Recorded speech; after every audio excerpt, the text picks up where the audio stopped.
Salut à tous, aujourd'hui on va voir un nouveau tuto sur la chaîne Flux Studio. Bienvenue à tous ceux qui découvrent la chaîne et à tous ceux qui sont déjà abonnés. Merci, on est déjà plus de 200 à être sur la chaîne, ça fait super plaisir. Merci beaucoup à tous ceux qui sont abonnés. Il y a 80% des gens qui regardent cette chaîne qui ne sont pas encore abonnés, donc n'hésitez pas à prendre le temps de vous abonner et recevoir les vidéos toutes les semaines. Donc il y a un tuto par semaine. Aujourd'hui on va donc voir un tuto sur les Insta réels, donc les formats verticaux.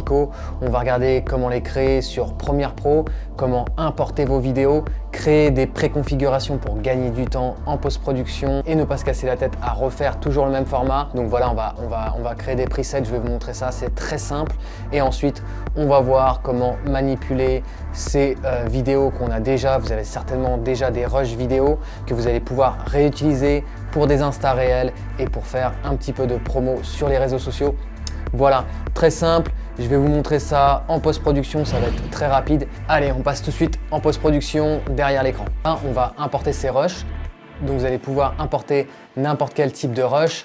Dans mon cas, j'ai un format 4K la plupart du temps que j'ai tourné, ou alors j'ai des rushs qui sont tournés en slow-mo en 1080.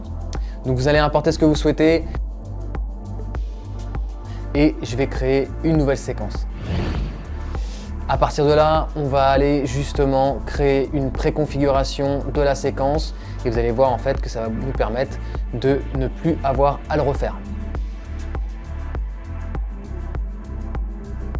Donc là, on est à l'inverse du format horizontal, on est sur un format vertical de 1920 pixels de hauteur à 1080 de large. Et donc là, on va créer cette préconfiguration là. On va la renommer, on va l'appeler Insta réel. Et donc, on va la préconfigurer pour l'enregistrer et l'utiliser ultérieurement.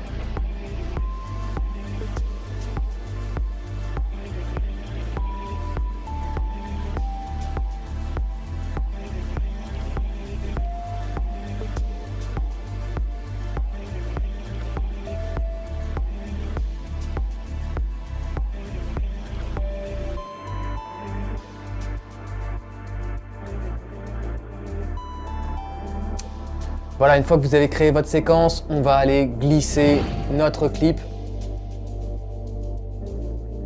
Donc moi, je vais glisser ce clip là.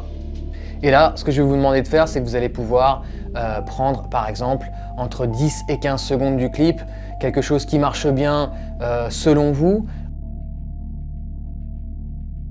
Après ça, ce sera aléatoire en fonction de votre clip. Voilà, moi j'ai choisi un petit behind the scene que j'ai tourné sur le dernier documentaire que j'ai fait. D'ailleurs, je vous invite à voir le documentaire que j'ai posté il y a moins d'une semaine. L'étape la plus importante, ça va être justement de resize, de cropper et de redimensionner votre vidéo et l'adapter à ce format vertical. Là, ce que je vais vous demander, c'est justement de cliquer sur votre clip, bien sélectionné. Une fois qu'il est sélectionné, on va aller justement le redimensionner. Alors si sur votre programme moniteur vous êtes comme moi sur le format adapté, donc là sur le niveau de zoom, on va aller justement réduire le niveau de zoom pour qu'on puisse voir l'intégralité de son clip et de pouvoir voir ce que l'on va pouvoir justement redimensionner. Donc là voilà, vous voyez là que mon clip il est plus grand, effectivement il dépasse en fait mon format. Donc là, ce qu'on va aller faire, c'est justement essayer de le redimensionner en fonction de votre clip, bien évidemment. Donc là, ce sera vraiment à vous en fonction de votre rush de vous adapter. Moi, par exemple, sur cet exemple-là, ce que je vais faire, c'est qu'on va donc bien sélectionner son clip. On va dans Options d'effets, en haut à gauche. Et là, on va aller dans la trajectoire, on va aller dans l'échelle. Et si vous allez cliquer avec le curseur vers la gauche, cliquez glisser. Et là, vous allez voir que voilà, là j'ai mon clip du coup qui se redimensionne. Donc là, je vais l'adapter. Je vais voir ce qui est le mieux. Voilà à peu près là. Et là, pour ce faire, je vais aller zoomer sur ma timeline. Je vais zoomer sur ma timeline afin de voir si mon clip effectivement marche sur les 10 secondes que j'ai sélectionnées.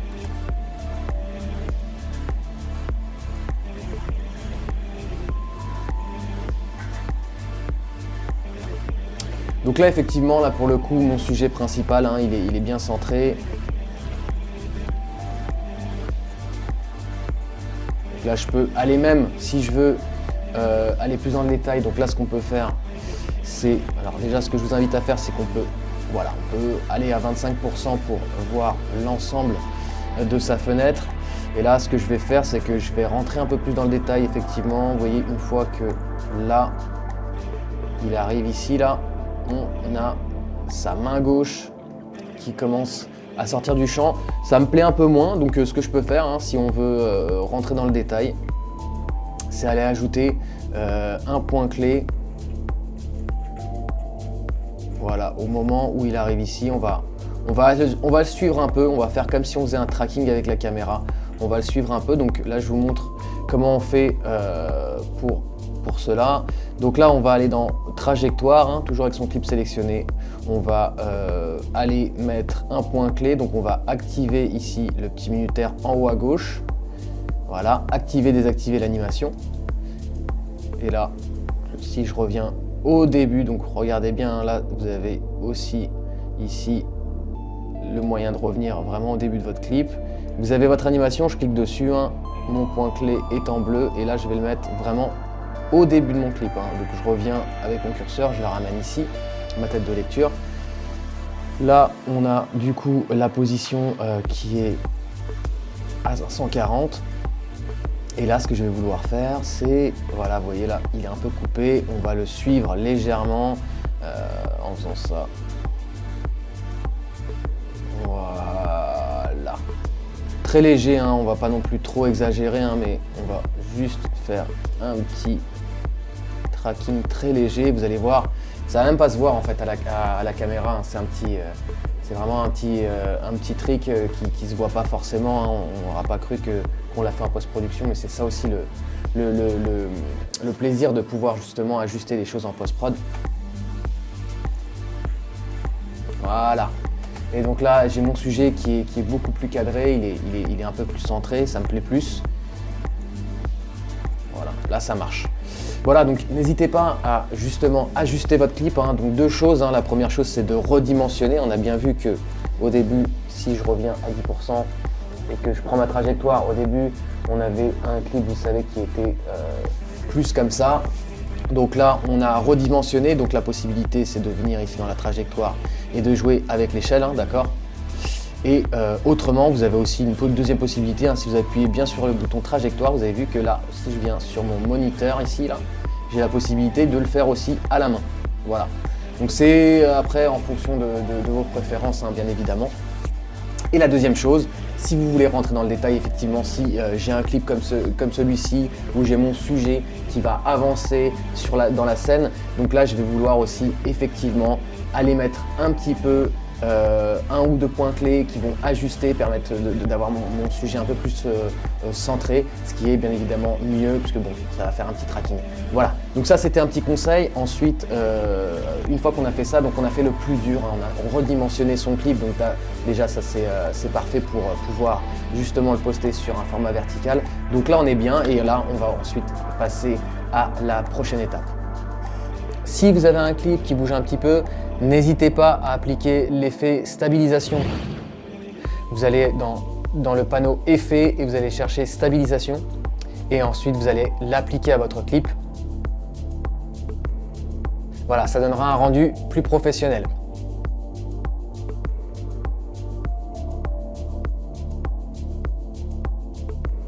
Autrement, si vous avez un clip figé, ce que je vous invite à faire, c'est créer, donc dans l'option d'effet sur votre clip, vous allez créer des points clés et vous allez pouvoir soit faire un zoom in ou un zoom out sur votre clip. Ça peut rendre l'effet un peu plus cinématique. Ou alors ce que vous pouvez faire, c'est faire un balayage de gauche à droite en mettant un point clé au début de votre clip et à la fin et en allant bouger la position pour faire un petit mouvement de gauche à droite. Ça peut être très sympa, un petit balayage, un petit slide de gauche à droite.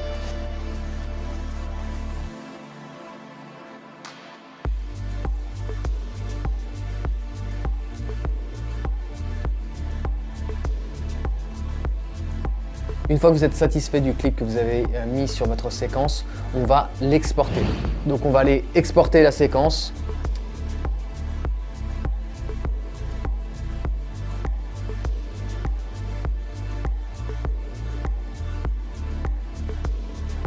Voilà, on exporte. Ensuite, si vous êtes sur Mac, je vous invite à faire un airdrop depuis le Mac à votre portable. Pour les utilisateurs Windows, c'est très simple, vous allez faire un WeTransfer. Une fois que vous aurez votre WeTransfer, vous allez recevoir votre fichier par mail et vous allez pouvoir télécharger ce fichier sur votre téléphone.